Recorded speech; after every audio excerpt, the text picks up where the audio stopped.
Hello all. तो आज हम लोग स्टार्ट करने जा रहे हैं derivation of Wien's displacement law. Wien's displacement law क्या होता है?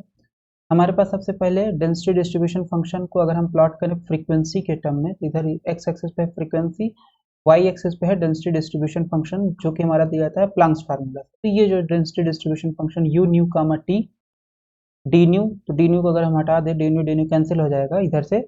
तो u nu comma t is equal to 8 pi h nu cube upon c cube 1 upon E to power H nu by k T minus 1। इसको बोलते हैं Planck's formula. तो Planck's formula तो अगर हम प्लॉट करें फ्रीक्वेंसी एक्स एक्सिस पे और वाई एक्सिस पे, हमारे पास ये यू है, तो ये किस तरीके से फंक्शन जाएगा, कुछ ऐसे जाएगा।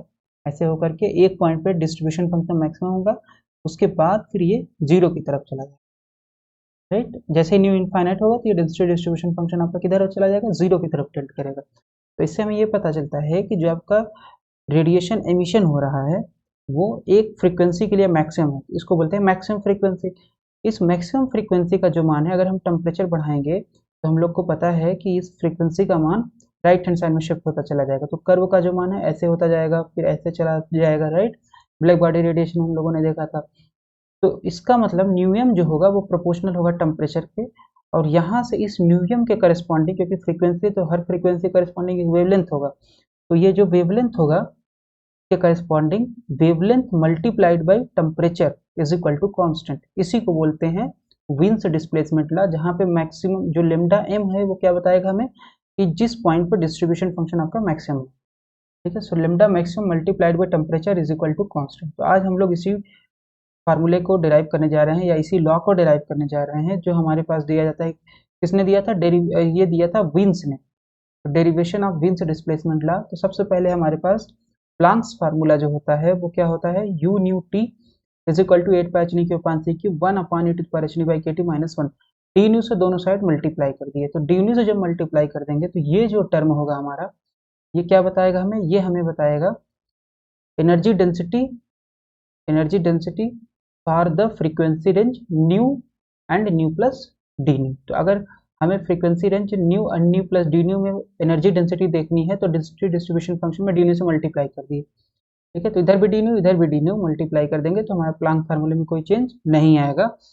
तो इसका मतलब है कि हमारे पास जो आ गया energy density for the frequency range new and new plus D new, ठीक, लेफ्ट हैंड साइड बताएगा। तो अब हमें सबसे पहले ये हमारा फार्मूला जो दिया जाता है किसके टर्म में दिया जाता है, फ्रीक्वेंसी के टर्म में हम लोगों ने पढ़ा। लेकिन अगर हमें विन्स डिस्प्लेसमेंट फार्मूला प्रूव करना है तो विन्स डिस्प्लेसमेंट में क्या आता है, लेमडा आता है। इसका मतलब है कि हमें इस फार्मूले को पहले वेवलेंथ के टर्म में चेंज करना पड़ेगा, लेमडा के टर्म में चेंज करना पड़ेगा। कैसे करेंगे? सबसे पहले nu nu is equal to है सी अपान लेमडा। तो अगर हम इसको डिफ्रेंशिएट करें लेमडा के टर्म में, तो d new by D lambda हो जाएगा सी 1 अपान लेमडा का डिफ्रेंसिएशन क्या होगा, माइनस 1 अपान लेमडा स्क्वायर। ठीक है, और फिर अगर डी न्यू निकालेंगे तो d nu is equal to minus c upon lambda square D lambda. लेकिन क्योंकि हम एक रेंज में इंटरेस्टेड हैं, तो इसलिए माइनस डी लेमडा को हम मॉड ऑफ डी लेमडा से रिप्रेजेंट कर सकते हैं। अब इसका मान डी न्यू का मान और न्यू का मान उठा करके राइट हैंड साइड में सब्सटीट्यूट कर देंगे। तो 8 पाई एच अपान सी क्यूब, ये पूरा कांस्टेंट है। न्यू की जगह सब्सटीट्यूट करेंगे सी बाई लेमडा, तो यहाँ न्यू क्यूब है तो हो जाएगा C cube upon lambda cube 1 upon E to the power H nu. अब यहाँ न्यू है तो न्यू की जगह फिर से रख देंगे सी बाई लेमडा, तो एच सी अपान लेमडा के टी माइनस 1। फिर डी न्यू जो हो जाएगा, डी न्यू की जगह फिर से सब्सटीट्यूट कर देंगे C by lambda square D lambda, तो C by lambda square D lambda. ये जो फार्मूला होता है ये आपका क्या है, फ्रीक्वेंसी, स्पीड और वेवलेंथ में रिलेशन। किसी भी वेव के फ्रीक्वेंसी, स्पीड और वेवलेंथ में जो रिलेशन होता है वो यही होता है, nu is equal to c by lambda, जहाँ न्यू उस वेव की फ्रीक्वेंसी है, सी उस वेव की स्पीड है और लेमडा उस वेव का वेवलेंथ है। तो राइट हैंड साइड में केवल हमें रखना है, लेफ्ट हैंड साइड में नहीं। राइट हैंड साइड में रखेंगे तो हमारे पास ये आ जाएगा रिजल्ट। अब राइट हैंड साइड में रख दिया तो इसका मतलब लेफ्ट हैंड साइड किसका, राइट हैंड साइड लेमडा का फंक्शन है, तो लेफ्ट हैंड साइड भी लेमडा का फंक्शन अपने आप हो जाएगा।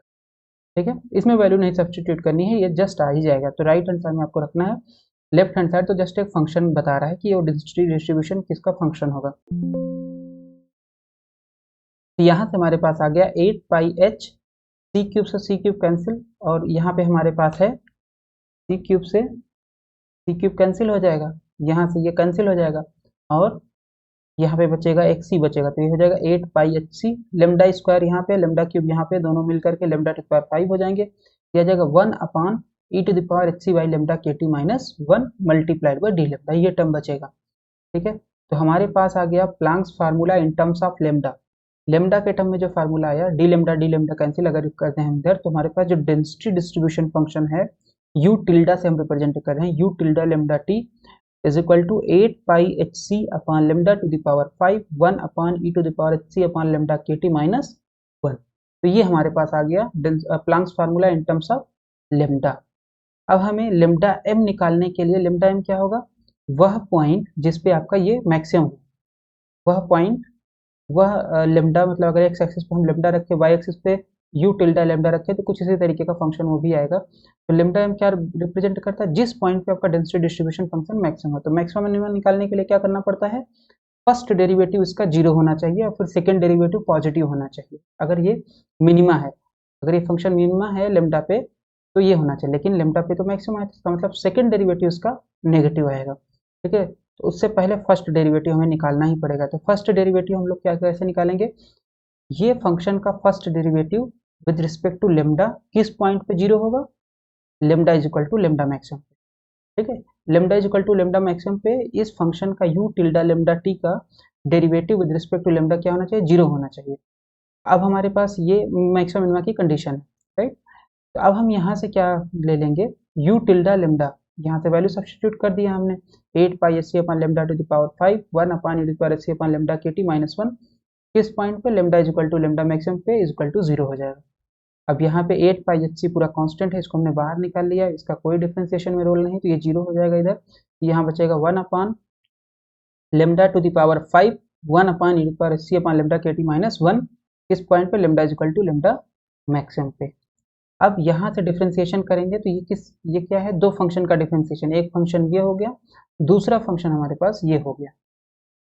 ठीक है, तो फर्स्ट फंक्शन का differentiation into second function plus second function plus first function into second function का डिफरेंशिएशन किस पॉइंट पे, lambda is equal to lambda maximum पे इज इक्वल टू 0 होगा। ठीक है, अब इसको हम निकाल लेते हैं। तो फर्स्ट फंक्शन का डिफरेंशिएशन 1 अपॉन लेमडा 5 है, इसका डिफरेंशिएशन करोगे लेमडा के रिस्पेक्ट में -5 upon lambda to the power 6 multiplied by 1 upon E to the power H C upon lambda के T minus 1 plus 1 upon lambda to the power 5। अब ये जो डिफरेंशिएशन है इसका हम करेंगे चेन रूल से। तो 1 अपॉन अगर ये लेमडा होता तो इसका कितना होता, -1 अपॉन लेमडा स्क्वायर, लेकिन ये लेमडा है नहीं, ये है E to the power H C by lambda के टी माइनस 1, तो इसका मतलब है इसका हमें इंटू में दोबारा करना पड़ेगा। तो सबसे पहले इसका करेंगे, तो ये इसका हम करेंगे तो ये है E to the power X minus 1 type का, E to the power X minus 1 का करेंगे तो E to the power X का E to the power X, लेकिन ये E to the power X है नहीं, ये यहाँ पे एक्स आपका दूसरा एच सी अपॉन लेमडा के टी, तो फिर से इसका चेन रूल से हो जाएगा, एच सी अपॉन लेमडा के टी का क्या जाएगा minus H C upon lambda square के टी, और फिर -1 का हो जाएगा 0। तो इसका मतलब इसका डिफरेंशिएशन पूरा, इसका जो डिफरेंशिएशन आएगा, पहला टर्म होगा -1 upon E to the power H C upon lambda के टी माइनस 1 का होल स्क्वायर, फिर इसका आपको चेन रूल से दोबारा करना पड़ेगा, तो यह आ जाएगा E to the power H C upon lambda के टी, लेकिन इसका फिर से चेन रूल से हो जाएगा minus H C upon lambda square के टी, फिर माइनस, फिर 1 का हो जाएगा 0। तो इसका मतलब इसका पूरा डिफरेंशिएशन हमारे पास आ जाएगा चेन रूल से इतना इतना। ठीक है, तो पूरा टर्म का डिफरेंशिएशन में 3 टर्म होगा, एक ये और एक ये, किस पॉइंट पे, lambda is equal to lambda maximum पे। अब इसमें से हम ये टर्म बाहर निकालना चाहते हैं, 1 upon E to the power H C upon lambda के टी माइनस 1 का होल स्क्वायर लेमडा 6। ठीक है, तो ये टर्म अगर बाहर आया तो इसका मतलब इसमें भी मल्टीप्लाई होगा न्यूमरेटर में, राइट, पूरे टर्म से, और ये प्लस दूसरा टर्म जो है इसमें भी आपका क्या होगा, इसी टर्म से न्यूमरेटर में मल्टीप्लाई होगा अगर हम कॉमन ले रहे हैं। तो यहाँ पे आ जाएगा -5, लेमडा 6 है, तो यहाँ पे भी लेमडा 6 हमने बाहर निकालना है, तो न्यूमरेटर में जब लेमडा 6 से मल्टीप्लाई करोगे तो लेमडा का टर्म खत्म, -5 हो गया। यहाँ पे पावर 1 है और न्यूमरेटर में मल्टीप्लाई से करना पड़ेगा पावर 2 से, तो इसका मतलब एक पावर यहाँ ऊपर बचेगा, तो आ जाएगा इतना, प्लस माइनस माइनस प्लस हो गया, एच सी अपॉन के टी ये कांस्टेंट है, ये बाहर आ गया, फिर यहाँ कितना बचेगा, lambda to the power 5 lambda square, दोनों पावर ऐड हो जाएंगी, कितना बचेगा, लेमडा टू द पावर 7, और हमने मल्टीप्लाई किससे करना है, लेमडा टू द पावर 6 से, इसका मतलब बचेगा नीचे एक पावर बच जाएगी, नीचे पावर है लेमडा टू द पावर 7 और न्यूमरेटर में हमें मल्टीप्लाई करना पड़ेगा पूरे टर्म से, तो लेमडा टू द पावर 6, तो इसका मतलब एक बचेगा यहाँ पे, और वो है आपका ये लेमडा। ठीक है, फिर into e to the power c lambda by k t, ये आ गया, नीचे पावर कितना है 2, और ऊपर भी हमें न्यूमरेटर में भी सेम पावर से मल्टीप्लाई करना पड़ेगा, मतलब ये वाला टर्म हमारा नहीं बचेगा, ना न्यूमरेटर में ना डिनोमिनेटर में। ठीक, तो ये हमारे पास आ गया lambda is equal to lambda maximum. यहाँ पे भी आपका lambda is equal to lambda maximum होगा, तो यहाँ पे लेमडा मैक्सिमम होगा, यहाँ पे भी लेमडा मैक्सिमम होगा। ठीक है, मान लेते हैं अब इसमें दो टर्म है, एक टर्म ये है, एक टर्म ये है, तो अगर दो नंबर का प्रोडक्ट जीरो है तो उसमें से एटलीस्ट एक नंबर जीरो होना चाहिए। ठीक है, तो ये तो जीरो होगा नहीं, जीरो कौन सा होगा, ये वाला जीरो होगा, तो इसका मतलब ये पूरा term is equal to zero आ जाएगा। अब हम मान लेते हैं x is equal to H C upon lambda के टी। थोड़ा सा ये इक्वेशन हमें जो ऐसे दिख रहा है सही दिखने लगेगा। तो यहाँ पे भी लेमडा मैक्सिमम है, यहाँ पे भी जहाँ लेमडा है वहाँ पे लेमडा मैक्सिमम हमने सब्सटीट्यूट कर दिया। तो अब जैसे ही यहाँ पे रखेंगे तो ये आ जाएगा -5, इसका ये वाला टर्म जो बचेगा E to the power X C upon lambda के T -1 plus X C upon lambda के T power X C upon lambda के T is equal to zero. और यहाँ पे भी लेमडा मैक्सिमम हमने रख दिया है, यहाँ पे भी हमने लेमडा मैक्सिमम रख दिया, यहाँ पे भी लेमडा मैक्सिमम हमने सब्सटीट्यूट कर दिया। ठीक है, तो अब x is equal to H C upon lambda maximum के टी जैसे ही रखेंगे तो यहाँ आ जाएगा -5 E to the power x -1 plus x E to the power x is equal to zero. ठीक है, इसको ओपन कर देते हैं, -5 E to the power x plus 5 plus x E to the power x is equal to zero. इसको इधर रखते हैं और ये पूरे टर्म को 5 वाले को उधर भेज देते हैं, तो 5 वाला जब उधर जाएगा तो ये आ जाएगा 5 E to the power x -5, अब 5 कॉमन ले लेंगे तो ये आ जाएगा 5 E to the power x -1। ये जो इक्वेशन है ये आपका एक ट्रांसेंडेंटल इक्वेशन है, और इसका एनालिटिकल सोल्यूशन मतलब हम इसको सॉल्व करके इसका सोल्यूशन नहीं निकाल सकते हैं। तो इसका जो न्यूमेरिकल सोल्यूशन आता है वो आता है x इज इक्वल टू 4.96। इस इक्वेशन का, इस ट्रांसेंडेंटल इक्वेशन का जो न्यूमेरिकल सोल्यूशन आता है वो आता है x इज इक्वल टू 4.96।